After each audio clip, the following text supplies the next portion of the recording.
بسم اللہ الرحمن الرحیم۔ اللہ کے نبیوں کی توہین و تکذیب اور ان سے کی گئی وعدہ خلافیوں کی وجہ سے بے شمار قوموں پر اللہ پاک نے عذاب نازل کیے، لیکن حضرت موسیٰ علیہ السلام کے زمانے کے فرعونیوں پر اللہ پاک نے جو عذاب نازل کیے وہ اپنی ترتیب اور ہولناکی کے لحاظ سے سب سے مختلف ہیں۔ فرعونیوں پر لگاتار 5 عذاب آئے۔ یہ پانچوں عذاب ایک ایک مہینے کے فاصلے سے آئے اور ہر عذاب پورے 7 دن تک رہا، یعنی جب پہلا عذاب نازل ہوتا تو وہ 7 دن رہا، 7ویں دن ختم ہونے کے بعد پورے 1 مہینے کے بعد دوسرا عذاب آیا، اور اسی طرح باقی بھی تینوں عذاب نازل فرمائے۔ ناظرین گرامی، حضرت موسیٰ علیہ السلام کے عصا مبارک نے اژدہا بن کر جب جادوگروں کے سانپوں کو کھا لیا تو جادوگر سجدے میں گر گئے اور ایمان لے آئے، مگر فرعون اور اس کے حواریوں نے ایمان قبول نہ کیا، بلکہ حضرت موسیٰ علیہ السلام اور ان کے ایمان لانے والے بنی اسرائیل والوں کے لیے مصر کی زمین تنگ کرنا شروع کر دی۔ اس پر حضرت موسیٰ علیہ السلام نے اللہ پاک سے دعا مانگی، جسے قرآن میں یوں بیان کیا گیا ہے: اے میرے رب، فرعون زمین میں بہت ہی سرکش ہو گیا ہے اور اس کی قوم نے عہد شکنی کی ہے، لہٰذا انہیں ایسے عذابوں میں گرفتار فرما لے جو ان کے لیے سزاوار اور میری قوم اور بعد والوں کے لیے عبرت ہو۔ حضرت موسیٰ علیہ السلام کی اس دعا کے بعد اللہ پاک نے فرعونیوں پر لگاتار 5 عذاب نازل کیے۔ آئیے ان عذابوں کی ترتیب سے بیان کرتے ہیں۔ فرعونیوں پر آنے والا پہلا عذاب طوفان کا تھا، جس میں ایک ابر آیا، اندھیرا چھایا، پھر انتہائی تیز بارش ہوئی، فرعونیوں کے گھر میں پانی بھر گیا، جس میں فرعون کا محل بھی شامل تھا۔ پانی اتنا زیادہ تھا کہ ان لوگوں کی گردنوں تک آن پہنچا، یعنی فرعون کے حامی نہ کوئی کام کر سکتے نہ ہی ہل پاتے، ان کے کھیت باغات سب اجڑ گئے۔ یہ صورتحال مسلسل 7 دن رہی۔ اللہ کا معجزہ یہ تھا کہ بنی اسرائیل اور فرعونیوں کے گھر ساتھ ساتھ تھے، لیکن یہ پانی کسی بھی بنی اسرائیل کے گھر میں داخل نہ ہوا۔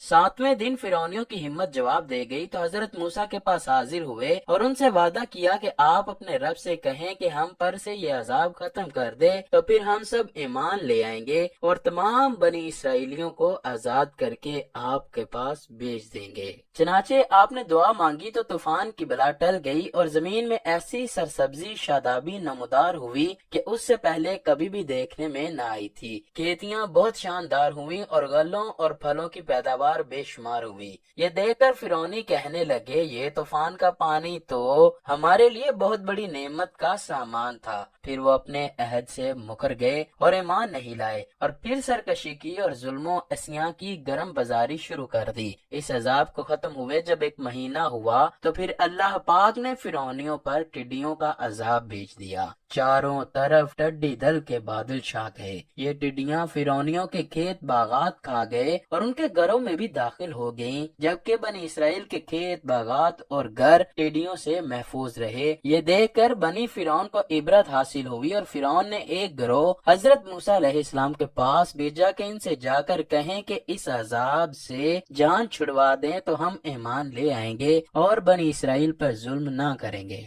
7ویں دن حضرت موسیٰ علیہ السلام نے دعا فرمائی تو اللہ پاک نے یہ عذاب ختم کر دیا۔ جیسے ہی عذاب ختم ہوا تو فرعونی پھر اپنی بات سے مکر گئے اور حضرت موسیٰ علیہ السلام پر ایمان نہ لائے، اور 1 ماہ تک یہ آرام و سکون سے رہے اور دوبارہ سے بنی اسرائیلیوں کو تکلیف دینے لگے، کہنے لگے ہمارے جو کھیت بچے ہیں وہی ہمارے لیے کافی ہیں۔ غرض 1 ماہ بعد اللہ پاک نے فرعونیوں پر تیسرا عذاب نازل کیا۔ ناظرین گرامی، ہر آنے والا عذاب پہلے والے سے سخت ہوتا تھا، اس لیے اس بار فرعونیوں پر کمل کا عذاب نازل ہوا۔ یہ ایک چھوٹا سا کیڑا تھا جو تیار فصلوں کو چٹ کر گیا اور فرعونیوں کے کپڑوں چمڑوں کو کھا گیا، یہاں تک کہ ان کے سر کے اور داڑھی مونچھوں کے بال بھی کھا گیا۔ یہ کیڑا ان کے کھانے پینے میں گھس گیا، جس سے وہ جو کچھ بھی کھاتے تو یہ کیڑا ان کے منہ میں جاتا اور پھر پاخانہ کے راستے سے باہر نکلتا۔ فرعون نے اپنے لیے خاص دوسرے ملکوں سے اناج منگوایا، لیکن وہ بھی اس کیڑے سے نہ بچ پایا۔ فرعون جب بھی پاخانہ کرتا تو چیختا چلاتا آخر اس نے پھر یہی چال چلی کہ کچھ فرعونیوں کو حضرت موسیٰ علیہ السلام کے پاس بھیجا کہ ان سے کہیں کہ اللہ سے دعا کریں اور اس عذاب کو ہم سے ختم کروائیں تو ہم اس بار ضرور ایمان لے آئیں گے۔ چنانچہ 7 روز تک یہ عذاب رہا اور پھر حضرت موسیٰ علیہ السلام کی دعا سے ختم ہوا، لیکن فرعونیوں نے پھر بدعہدی کی اور کہنے لگے یہ عذاب تو ہمارے خدا فرعون کے کہنے پر ختم ہوا ہے۔ جب اس بدعہدی کو 1 مہینہ ہو گیا تو پھر فرعونیوں پر اللہ پاک نے چوتھا عذاب نازل فرمایا۔ یہ عذاب مینڈک کا عذاب تھا۔ ان کی بستیوں اور گھروں میں مینڈک آ گئے، اس قدر ان کی تعداد تھی کہ جو آدمی جہاں بیٹھتا تھا ان کی مجالس میں ہزاروں مینڈک گھس جاتے۔ کوئی آدمی بات کرنے کے لیے منہ کھولتا تو اس کے منہ میں گھس جاتے۔ ہانڈیوں میں، یہاں تک کہ ان کے جسموں پر سینکڑوں مینڈک سوار رہتے۔ ان کی تعداد اتنی تھی کہ ہر طرف مینڈک ہی مینڈک تھے۔ فرعونی حضرت موسیٰ کی بارگاہ میں پھر حاضر ہوئے اور انہیں دعا فرمانے کو کہا اور یقین دلایا کہ ہم ایمان لائیں گے اور بنی اسرائیل کو آزاد کریں گے، لیکن پھر سے بدعہدی کی، یہاں تک کہ 1 ماہ بھی نہ گزرا تو 5واں عذاب آ گیا۔ ایک دم بالکل اچانک ان لوگوں کے تمام کنووں، نہروں کا پانی خون ہو گیا۔ تو ان لوگوں نے فرعون سے فریاد کی تو اس سرکش نے کہا کہ یہ حضرت موسیٰ کی جادوگری اور نظر بندی ہے۔ یہ سن کر فرعونیوں نے کہا یہ کیسی اور کہاں کی نظر بندی ہے کہ ہمارے کھانے پینے کے برتن خون سے بھرے پڑے ہیں اور مومنین پر اس کا ذرا بھی اثر نہیں۔ تو فرعون نے حکم دیا کہ فرعونی لوگ مومنین کے ساتھ ایک ہی برتن سے پانی نکالیں، مگر خدا کی شان کے مومنین اسی برتن سے پانی نکالتے تو نہایت ہی صاف، شفاف اور شینی پانی نکلتا، اور فرعونی جب اس برتن سے پانی نکالتے تو تازہ خالص خون نکلتا۔ یہاں تک کہ فرعونی لوگ پیاس سے بے قرار ہو کر مومنین کے پاس آئے اور کہا کہ ہم دونوں ایک ہی برتن سے ایک ہی ساتھ پانی پیئیں گے، مگر قدرت خداوندی کے عجیب جلوہ نظر آتا ہے کہ ایک ہی برتن سے ایک ساتھ منہ لگا کر دونوں پانی پیتے تھے، مگر مومنین کے منہ میں جو جاتا وہ پانی ہوتا تھا اور فرعون والوں کے منہ میں جو جاتا وہ خون ہوتا تھا۔ مجبور ہو کر فرعون اور فرعونی لوگ گھاس اور درختوں کی جڑیں اور چھال چبا چبا کر چوستے تھے،